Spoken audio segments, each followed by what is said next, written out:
whether it was the Modi government or the Manmohan government, the rate of agriculture growth has been 3.5% for 20 years. Same exactly between the two governments. Okay. Now, how far it can go at a state level, some states can do much better, but others are doing much worse. Punjab is not a great example today anymore. It was during the Green Revolution days. They are stuck at a very different level of farming, and therefore they are looking and knocking the doors for higher and higher income. So that's very natural, and I can understand this. But what is the implication of implementing and making it legal? I don't think a general public can understand. And that is where rationality needs to come besides compassion and sympathy and emotions.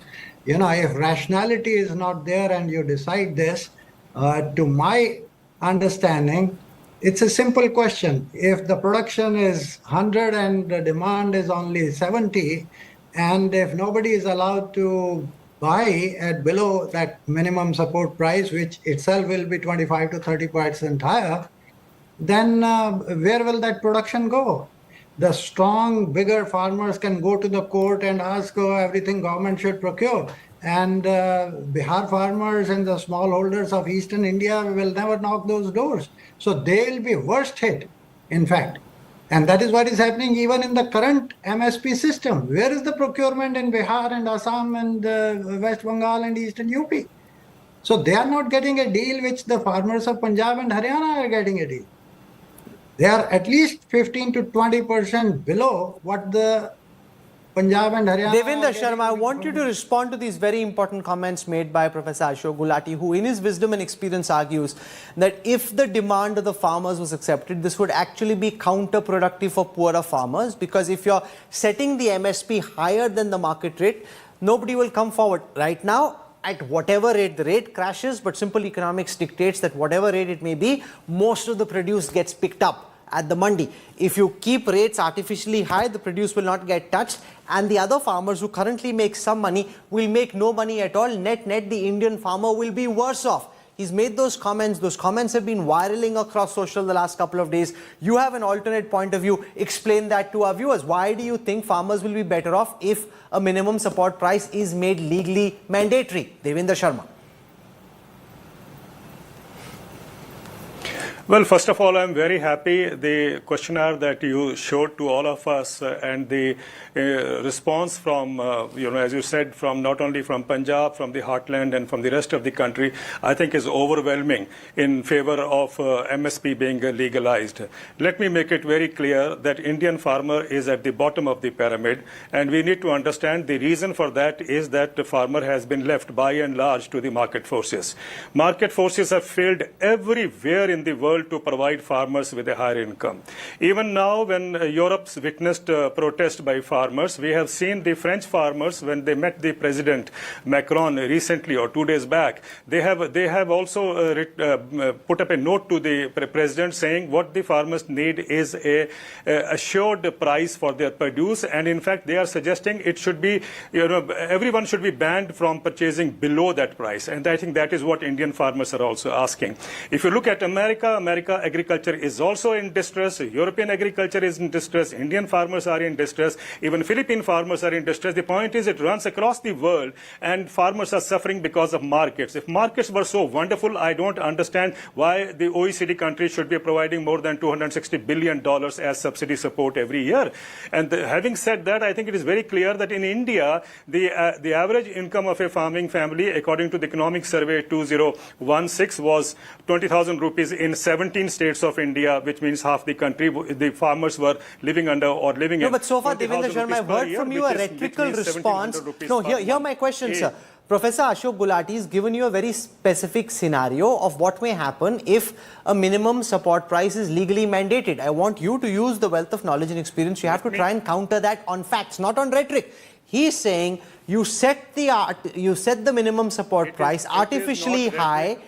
Sorry. And you don't allow, and people who don't want to pay that price will not pay, and therefore a large part of the produce will go unpurchased. Nobody will be willing to come forward to buy it. Farmers will therefore be worse off rather than better off. That is his specific example. Try and counter that.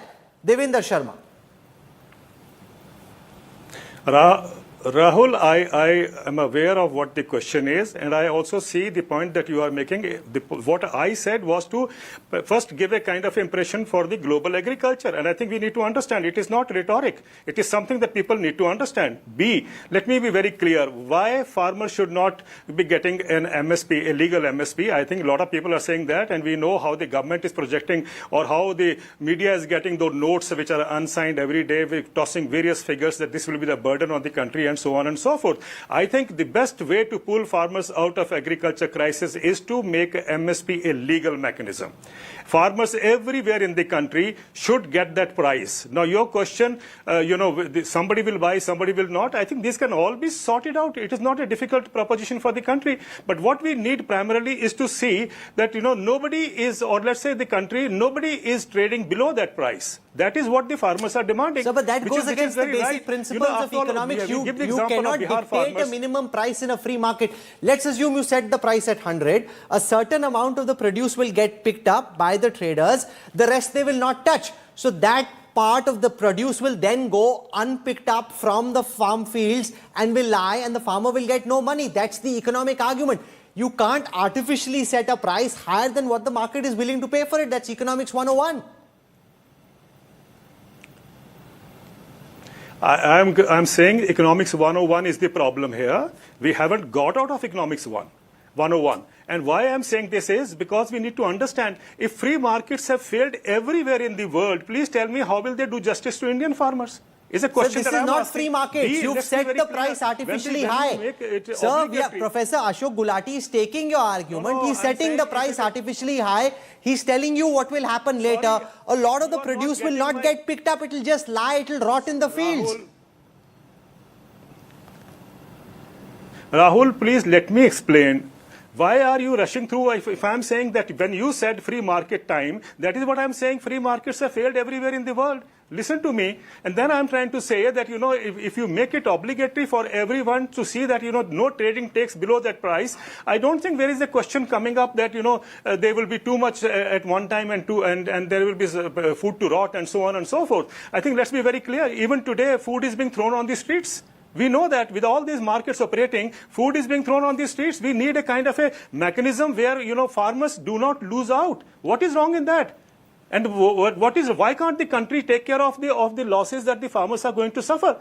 I fail to see that. And then if you're arguing that, it will suffer, the farmers will go down and nobody will be able to buy, and that once you make it obligatory for everybody to buy at that price, I think. Okay, so I see some germ of an argument. It's not a very strong argument, but I'll put that question to Ashok Gulati. Let me. Ashok, one second. I understand a part of your argument because we've seen this happen with milk, we've seen this happen with tomatoes, we've seen it happen with commodities which are outside the MSP list as well, where sometimes if there's too much production or if the market is not giving the right rate, the farmers, the dairy farmers, etc., spill the milk on the road. So it's not as if it happens only with MSP products, it happens otherwise. He says make it mandatory. Free markets in any case are problematic for farmers. At least you've set a floor that it cannot be purchased at lower than this. This will net, he thinks, help farmers. He says you're providing the exception to the rule. Let Ashok Gulati counter that. Ashok ji.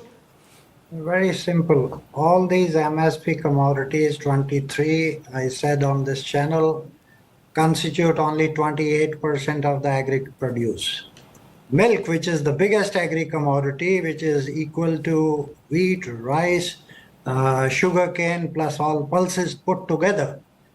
Why we should not have an MSP for that and say that below 100 rupees nobody can buy, and then you see the consequences of it. It has huge implications, not only for the distortions it will put in the agriculture economy and to the farmers, especially the smallholders, who will not be able to go and knock the doors of the government. Even the existing MSP, as I said, they are not getting. Then the whole economy will get into a turbulence and increasing food inflation and all those consequences on the fisc and all that. So I think we have to be pretty rational. If we can fix the existing system, Eastern India can get even the existing MSP, we will be doing a great justice to those farmers and agricultural laborers. For 59 years, we have not been able to do that since the inception of Agriculture Prices Commission in 1965. So I think what we are talking is maybe a desire, or dream, but operationalizing that and ensuring that everybody gets that minimum price, which is 30% higher than the current one, to me, it seems almost impossible. Devendra Sharma, Let respond to this. What is special politicians about the and farmers of Punjab? policymakers Why should they be announce given anything. special treatment? What about those in Bihar, Assam, West Bengal who get paid much lesser? They don't benefit from MSP in the way that farmers in Punjab and Haryana do. And there are 23 commodities where MSP is already set. What about all the production that happens in non-MSP commodities? They don't, like for example, take milk or poultry or fish. They don't get this kind of advantage, and yet those farmers are actually growing. In those industries, the rate of growth is much more than it is in commodities where you have an MSP, like rice and paddy, like rice and wheat. Right. Well, Rahul, this is what I was going to speak when you cut me short. Let me tell you one thing, that when we talk of free markets, and let's take the example of Bihar, when in 2006 we shut down the APMC and so on in Bihar, we were trying to say that this is the harbinger of a new revolution, market-driven agriculture. We know that even today, a lot of produce comes from Bihar and Eastern UP to sell in Punjab and Haryana. Why? Because what they're getting by free markets in Bihar is about 30% or 40% less than what Punjab is paying, or the MSP that Punjab is delivering. So we need to understand that if the Bihar farmers were getting MSP at that rate at which Punjab farmers are getting, we would have seen a kind of a rate of growth in Bihar which would have been unprecedented for a state like Bihar, that we call it as a hub for labor force and so on and so forth. The point I'm trying to make is we must understand that giving a higher income to farmers is the way forward, and I think it will not be a curse on the society or on the economy. But Devendraji, you're not answering the question. The question was that look at the rate of growth of non-MSP commodities. Take poultry, take milk.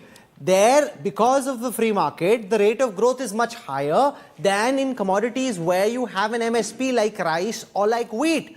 And therefore, if left to itself, how is poultry growing so fast? How is fisheries growing so fast? How is milk growing so fast? It's growing because of the fact that these are more lucrative, and we need to move farmers away from growing rice in Punjab because the water tables are receding. So this artificially setting MSPs is actually disastrous. It's disastrous for the environment. It's disastrous for the growth of those farmers because they're not growing either. Farmers who are outside MSP are actually growing better and faster.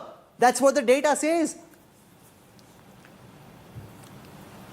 No, it doesn't. You have a school of thought which is free market. I can't help it. You need to understand today the Vice Chancellor of Punjab Agriculture University has in an interview said that farmers need an assured income or an assured MSP for crop diversification. He's saying that. And we need to understand, we can't go on repeating these kinds of, statements being thrown at us that, oh, the world is going to collapse or India is going to collapse. No, on the contrary, Indian agriculture will grow. Now, you talk about, milk and pulses and or fruits and so on. All these things, yes, we need to bring